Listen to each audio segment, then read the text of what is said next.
I have kissed honey lips, felt the healing in her fingertips, burn like fire, this burning desire. I go upstairs and I hug my mother, kiss my sister, And punch my brother. to everybody watching, click like and subscribe on our page. Yeah. Thank you. This was one of those pairings that made me proud of what we were doing because I had to think about it, of the quality of record you presented me with. Yeah. This one is U2's Still Hadn't Found What I'm Looking For and B.D.P's Love's Gonna Get Ya. So it ought to be interesting. It is. So, the first thing that I thought of, and this is what I mean, is that this made me proud of why we're doing this show. I had to really think about the artist. And I really sat back for a while and I thought to myself, who is the closest thing in hip hop that we have to Bono? Like somebody that is not just great musically, right, but great with their social commentary, their political activism and philanthropy, and also for the insightfulness in which they deliver a hit record. Yeah. And I thought to myself, I know KRS-One has a record somewhere because he would be the person that I would choose. And so part of why I even went down the Boogie Down Productions hole, which is essentially, 95% of the Boogie Down production tracks are KRS-One. Right. And so, part of how I ended up down that hole is about the greatness and the caliber of artist and song and album that you presented me with, because part of what we're doing is showing how the worlds aren't that much different. And I was like, exactly. Well, who KRS is to us is kind of how Bono is to y'all. Not that different. And I went through a few different KRS Boogie Down production records because I wanted to pick something from around the Joshua Tree time too. Right, which is 1987. I know you know that, but I'm telling the people. Right. So, I actually went to the 1987 stuff first. So, I tried My Philosophy, and That's a good song. Poetry, and I just couldn't find something that connects. And I'm like, well, this song by U2 that Bono's singing, it's a brilliant song. It's a wonderful, wonderful song. It's, it's touching the nerve of what cannot be touched, even when you touch it. Right. And that's when I was like, oh, no, I'm going to have to go up a few years, but I have the record. Nice. And that's why I picked Love's Gonna Get You, which we'll break down next. But I kind of want to start with the U2 record, and I want to hear your thoughts. Oh man, first of all, Joshua Tree is a perfect record. We have talked about perfect records on this show before, and there's a very short list of records in the world that have no bad songs or no kind of songs on them, and this is one of them. My first challenge was picking one of the songs to do. I mean, eventually I'm sure we'll circle back and do others too, but I love the song so much. U2, just real quick, comes from the punk tradition out of Ireland, late 70s, early 80s. But Bono's dad, the lead singer's dad, was an opera singer. So he's got that. Most punk bands kind of have nya kind of singing, they're not really melodically inclined. So they're taking that kind of music. And the early U2 stuff before this, early 80s, is more punk-ish sounding. But he's got that huge voice to put over it. And that's one of those things that makes them different than most of their other their contemporaries. Their contemporaries, yeah. So what album is the Joshua Tree then for them? Third or fourth, maybe. Oh, good Lord. Okay. They have Boy before that. They have War before that. They have The Unforgettable Fire before that, at least. I'm not familiar with any of those records. You know that? You would recognize some of the songs, I'm sure. Sunday Bloody Sunday is one of those songs. In the Name of Love. In the Name of Love. One moment. Okay, that's from the Unforgettable Fire. No, 4 October is before that too. That was their like first epoch, so to speak. Yes. So tell me your thoughts about the record, or what some of your notes are in terms of, what what do you hear? Like what makes this record so tour de force? This is another example. First of all, it's a great the first 3 songs on Joshua Tree are probably the best, not the best first 3 songs on any album ever, but like it's the Where the Streets Have No Name, I Still Haven't Found What I'm Looking For, and With or Without You is probably one of the strongest 3-song openings of any album that's ever been done. Um, Mm-hmm. but this song, I thought I heard it when I was listening to it, and I got out the guitar to play it just to make sure that I was right about it. But this is a 3-chord song. Remember we talked about in our very first episode about Bob Dylan doing 3-chord. This is a 3-chord song, Mm-hmm. and it is at its root very, very, very simple, like musically Stupid work. speaking. Simple, stupid works. Yeah. And the lyric is beautiful. Um, like you were talking about earlier, it's a song about that's like searching for something that you can't quite get to, right? And this song is talking about all the things, kind of like KRS-One's is actually talking about all the things that you've to um tried to fill that hole and you still can't quite get there. And that's I think that is probably the the key feeling to not just this U2 song, but many of U2 songs is like a yearning. Like there is something out there that you can't quite get to. This is one of the most direct statements of that. I still haven't found what I'm looking for, obviously. But um, almost all of them, especially Joshua Tree songs, are about like there's something that you just can't quite put your hands on. You can't quite touch. You can't quite get to, and you can feel it and you desire it, and you can't really articulate it. So music is the way you have to articulate it, right? That's the medium to get in between the two. And like even if your particular thing that you desire is not a woman, which is what he talks about in here, or religion, which also he talks about in here, or an experience of the divine. I guess this is kind of where he's going with it. Like all of us have the like in our hearts, we have something that not there's a hole there, but like there's always something that we're trying to strive towards. Everybody, whether we've found what we're looking for now in our lives or Oh, not, we all know that feeling, right? We have not always been there, even if we are there now. mm, So I think we all recognize that at some level, and that's one of the reasons I think that the song is so special. I think, you just, I'll tell you what, it's so strange and it's rare that, that you'll probably even hear me say this, knowing me as long as you've had. I really love this record and I really didn't know why until Yeah. you explained.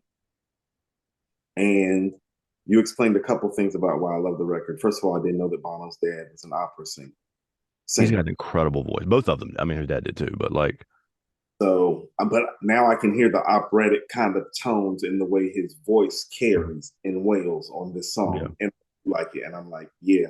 And then you're right.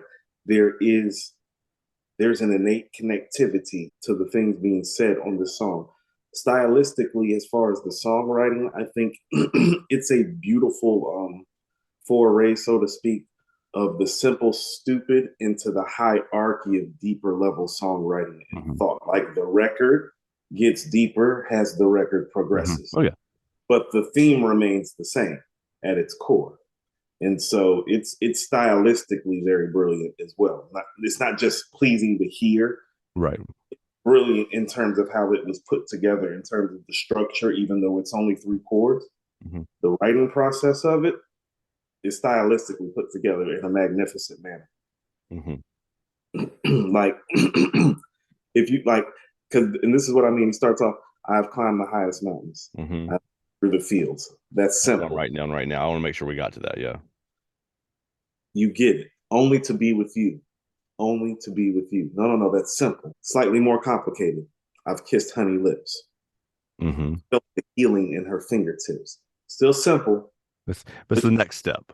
But you see how the complexity ascended in the Hmm. songwriting a little bit? Yeah. And then it goes, I have I spoken believe. the tongues of angels. Yeah. I held the hand of a devil. Boom. Now we're peaking, Hmm. you know? But he doesn't stop. I believe in the kingdom come. Kingdom come. Then all the colors will Colors will bleed bleed into into one. one. Yeah. Boom. It's just the next step. Yep. That's stylistically brilliant and hard to do as a Yeah. writer. Because usually, as a writer, the first verse is usually the best one. A lot of it, you know, because Yeah. it's your best shot. It's where you felt that most inspiration. Right. The rest of it is usually trying to finish the song. Yep. So it says something about the quality of the songwriter that's able to ascend Hmm. He's on a literally ascending too, like in a spiritual sense too, in here. yes, literally ascending, but to do it on a record that is so aesthetically pleasing. Hmm. Yeah, it's Like, hard to do. and so when you're talking about the flawless nature of the album, Hmm. oh, I think this is the song that epitomizes the flawless nature Yeah. of all the songs. And I'm not saying it's the best song because I think it's one of those songs where everybody, I mean, it's one of those albums where everybody has their favorite. Yeah. But this is the song, in my opinion, and I did listen to it from end to end like yesterday for the first time in like. Hmm. So, so good. Guys, if you have not listened to Joshua Tree, you need to go listen to Joshua Tree. I It's was I was thinking, incredible. um, I was thinking, man, I was like, the only thing that probably got made within 5 years of this, it's even close to this, is Nevermind by Nirvana. Hmm. Is And that that's fair? 4 or 5 years after. Yeah. Yeah, no, 4 or 5 years after. But I was thinking, like, man, I was like, this is better than like everything around it for its Hmm. job, right? Oh, yeah. Yeah. Yeah. This Like is it of my. I love REM. REM. None of REM's albums are perfect. Like they all have one or two songs that are kind of. Even this, I say this as somebody who loves REM It'd be like like that deeply, with deeply. But there's artists. Yeah, still. it's like that with some of your favorite artists and bands. Just because they're one of your favorite artists and bands doesn't mean it's like that doesn't come up short a little bit sometimes Yeah. of Yeah. other. You know, I'm not the biggest U2 fan to be honest with you, but there's no denying this album. No. There's no denying No. this record. That's why I mean it's kind of epitomizes the album. It's like, oh, you can't deny that. It's got some of everything. It does. Actually, that's a good transition point too, because KRS was on an REM song in 1991, in fact, too. So Are you you knew that, serious? right? No, I didn't know Yeah.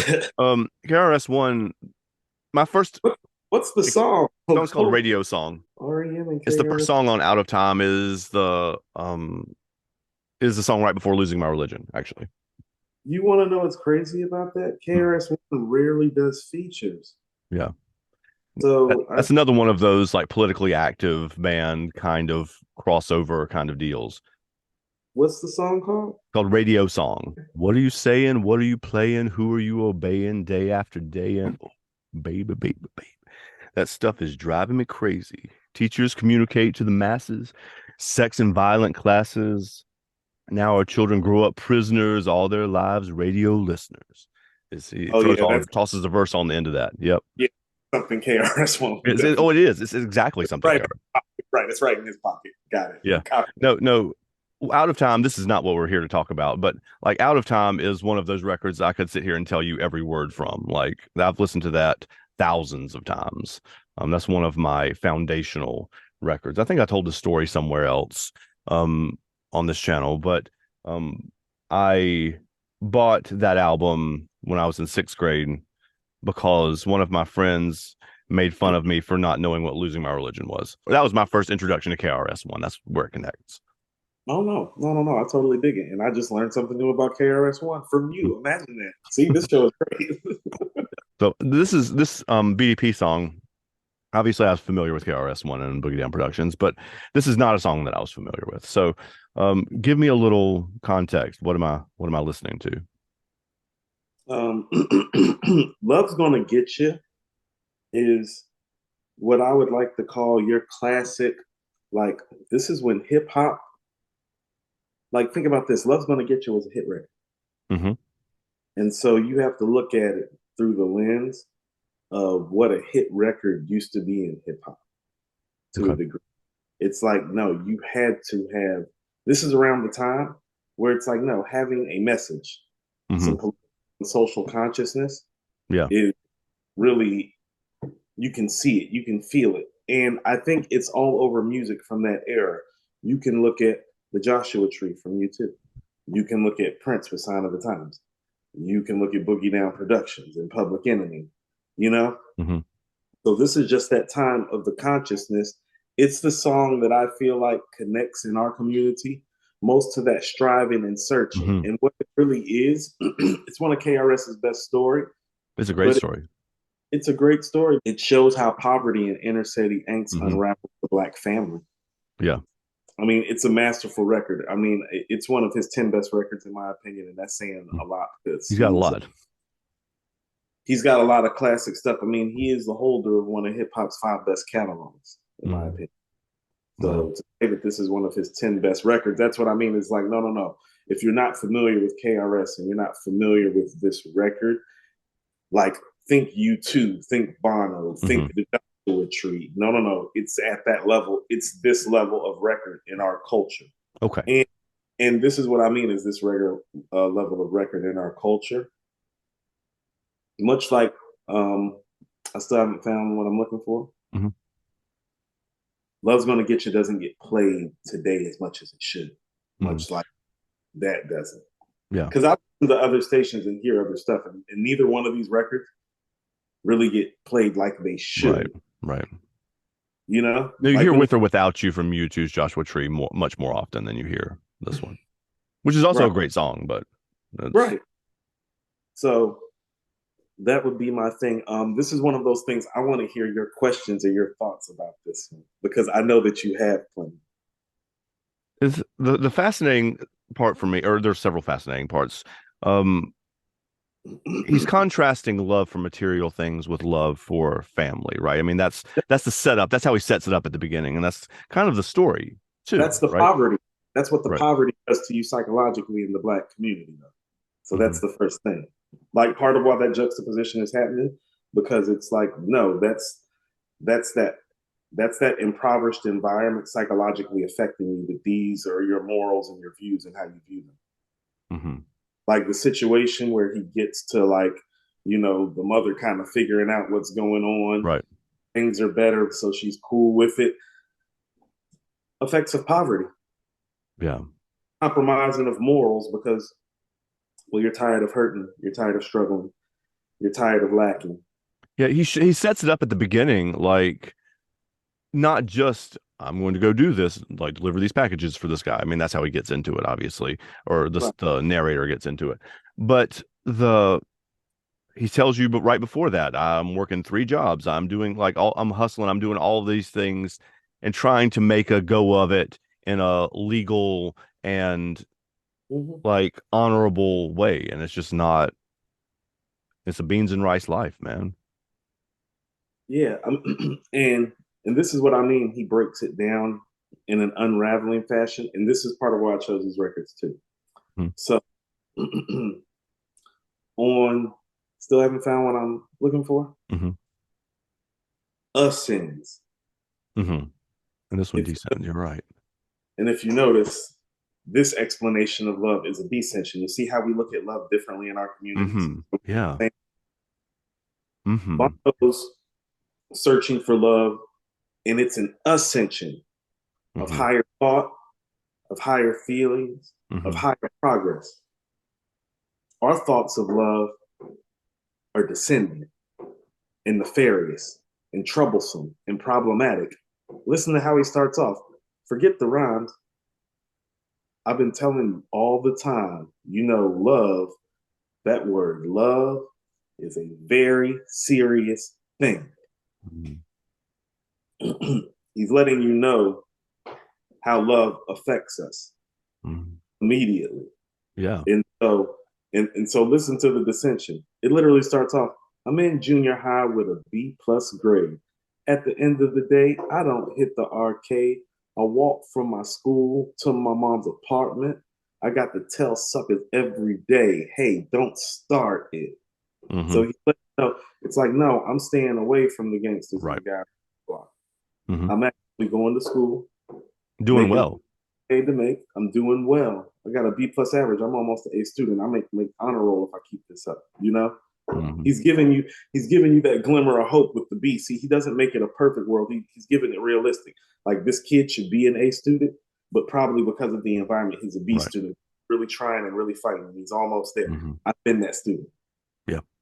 In that environment. Mm-hmm. Right. Listen what he said. Because where I'm at, if you're soft, you're lost. To stay on course means to roll with force. Mm-hmm. See how his world of love is different? Yeah. Yeah. I go upstairs and I hug my mother, kiss my sister, And and punch my brother. You see how the simple Real stupid life. is Yeah. play? See how Real the simple stupid is in play in both of the songwriting Yeah. techniques go to? Mm-hmm. Things that you can relate to. Yep. It's not quick I laughed out loud when the first time I heard him say that. That's great. Yes. But listen, but this is what I mean about the dissension. So it kind of starts off, it's like, okay, he's smart, things are tough, there's hope. Yeah. And there's love in the home. Oh, kiss his mom. That's what we do. Yeah, of course. You know, hug your, it's what we all do. Punch your brother. That's what we all do. Oh, so now you relate. Mm-hmm. Whether you're black or white or oh yeah, purple. that's all those are normal things. This is what I'm talking about, the dissension though, and this is where environment and poverty matters. I sit down on my bed to watch some TV. You get the machine gun fire goes off on in the background.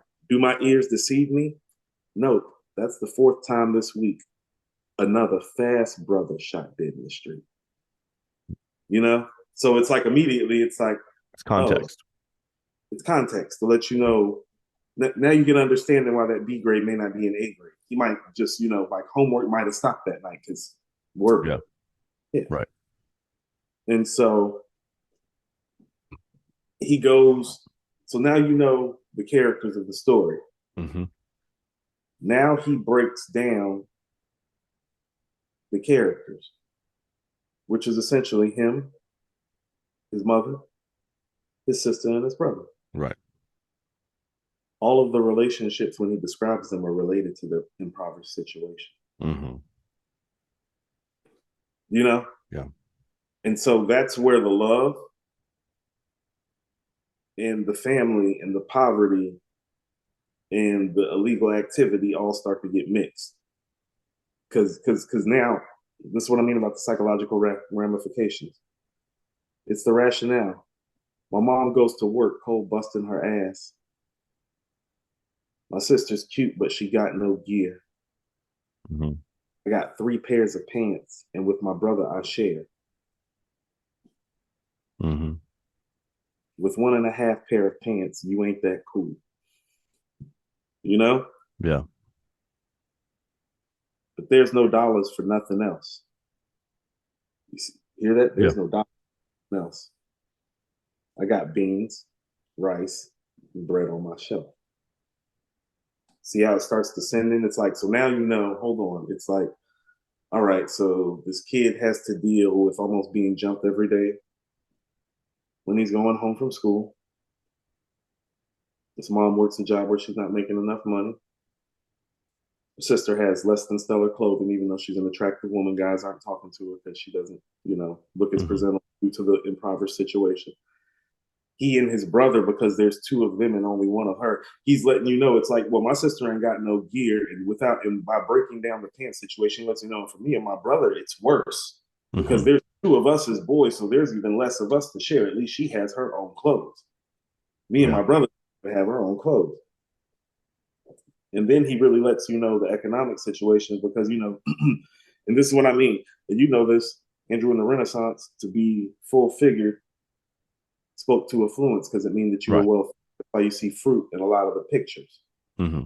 Think about the picture that he's painting. It's not luscious fruit and fat bodies. It's rice, beans, and bread on the shelf. Yep. And so now he's letting you know how stark the economic situation is. Right. He's talked about somebody getting shot. It's the 4th person. So you know the environment is hellish. Mm-hmm. Economics are just not there, i.e. the finances. And so this brother, oh, he's in a tight situation. Right. He's in a tight situation. Mm-hmm. And listen to what he says. Now it's time. I've got to do something. I look for work. I get dissed like a jerk. I do odd jobs and come home like a slob. So here comes Rob. His gold is shimmering. He gives me 200 for a quick delivery. Now think about this. And this is late 80s, early 90s. $200 in that situation, A lot of money. that changes the month. Mm-hmm. Just that $200. So just think about everything that he's explained about his situation. And you're telling him that going to run this package right quick can literally change the way his family lives for this month. Yeah. What are you going to do? That's a difficult decision. Yeah, what are you going to do? I've been in that position. I'm the oldest of four kids. I know exactly what I'm doing. I'm not saying no. Mm-hmm. I can't. My brothers and sisters can't afford to have me say no. My mother can't afford to have me say no. I'm sick of watching her cry every night Yeah. because she doesn't have enough to take care of. I'm doing the run. You see how the love is different? Yeah. You see, like, so he's illustrating a different kind of love. That is love for your family, right? Like it's a different. yeah. Like, let's think about this. This is the B plus student that's almost an A student. Yeah. He doesn't have time to wait to make the grades, to get to college, to go through the 4 years, to get. That's 10 years in the future, right? Right. His brother might be shot up or dead by then or in prison. Sister might be pregnant with 2 kids by then. Mom might catch cancer from all the stress and all the cigarette smoking. But then you'd have a degree in nothing else, right? And yeah. Yeah, then you got your degree, but your brother's in Rikers Island, your sister's in Bed-Stuy with 3 kids from 2 different guys, and your mom's dead. Yeah. And that's what are you choices, gonna right?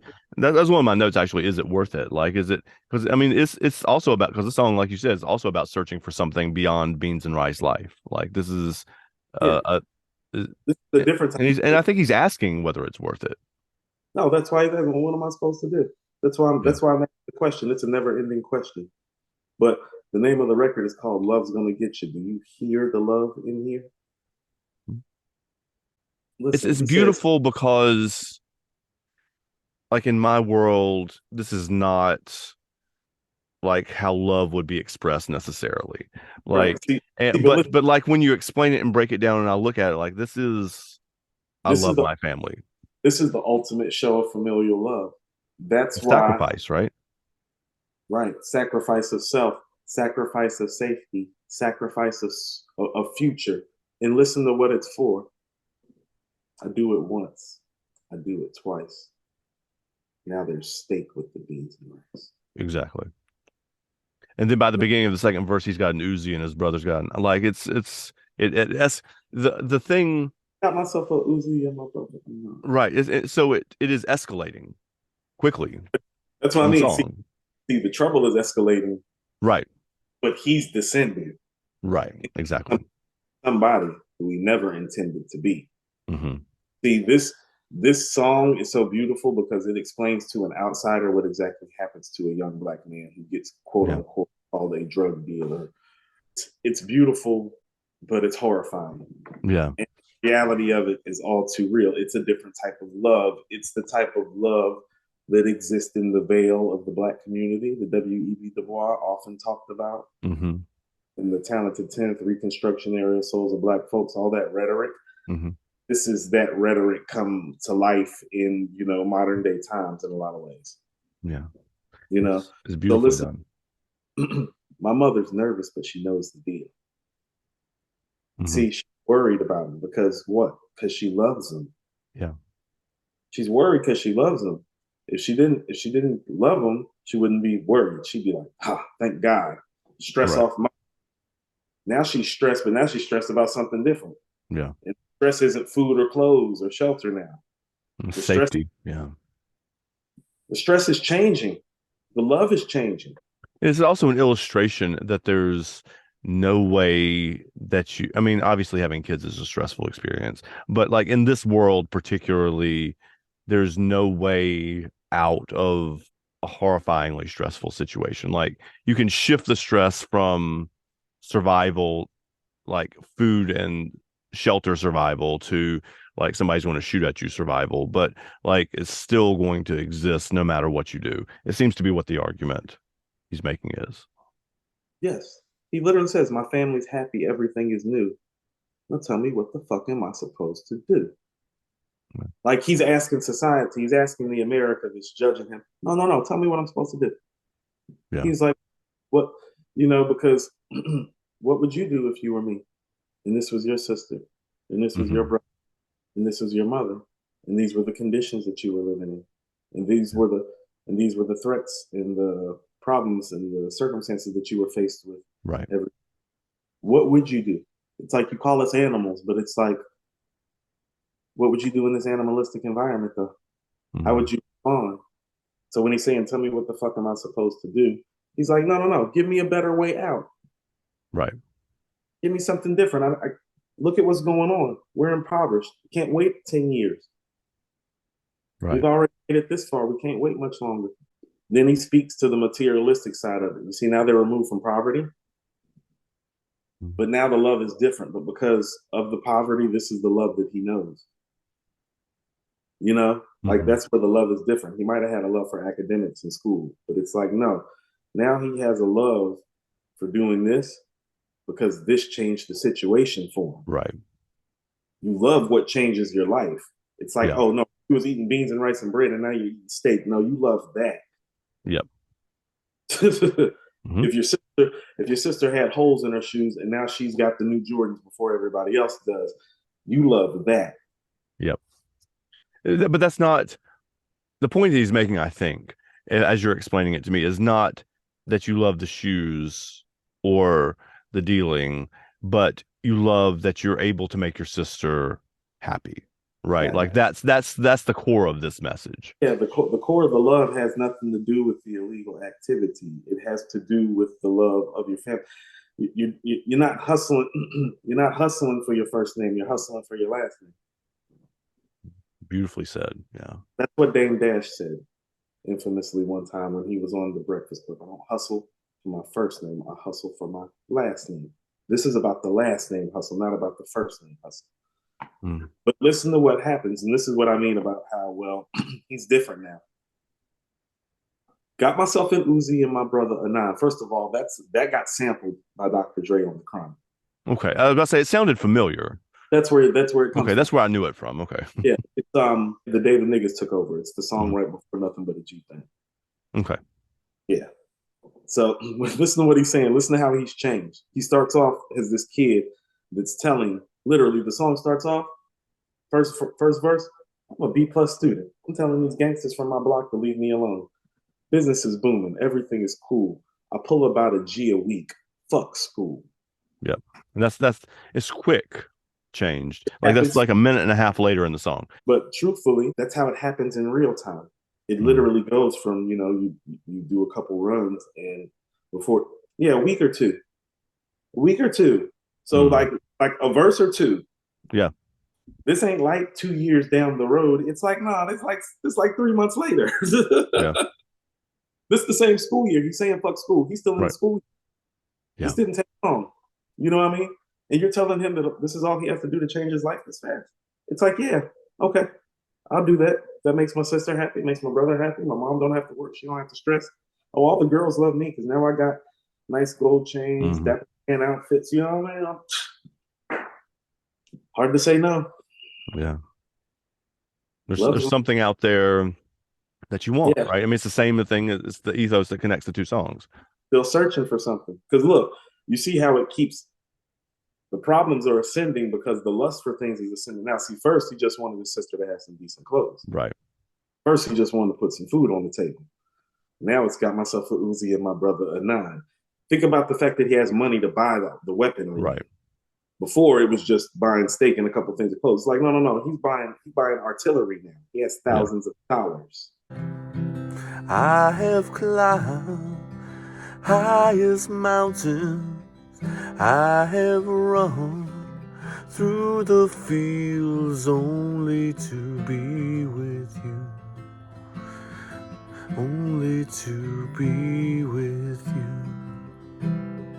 I have run, I have crawled, I have scaled these city walls, only to be with you. but I still haven't found what I'm looking for. But I still haven't found